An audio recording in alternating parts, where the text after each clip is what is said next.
Hijab is the crown of my chastity. Wearing hijab is preserving women's dignity. Hijab is the secret of my liberty. Wearing of hijab is a sign of obedience to Allah. Hijab is not a tradition, but it is a protection from temptation. Hijab is respect to oneself and to others. Hijab, it is an act of worship, everything that Allah's love and pleases with, both in actions and in words, inwardly and outwardly.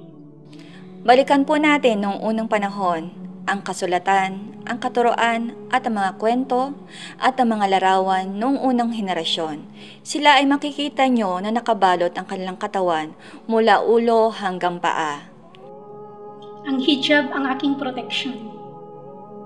Ang Surah Al-Nur 31 ay naipahayag kay Propeta Muhammad sumakanya nawa ang kapayapaan patungkol sa tamang kasuotan ng mga kababaihan mula sa kanilang paglabas sa kanilang tahanan.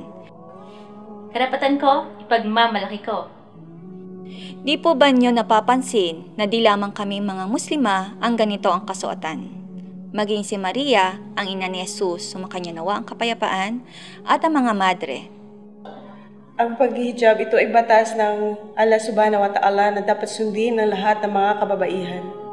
Ang pagsusuot ng hijab ay isang paraan para makilala ang isang babaeng Muslim sa isang komunidad. Sinusuot ko ang hijab dahil sa aking takot kay Allah Subhanahu wa Ta'ala at sa araw ng paghuhukom. Alam niyo po ba kung bakit? Ito ang tamang kasuotan at ang tunay na pagsunod sa kautusan ng lumikha sa atin.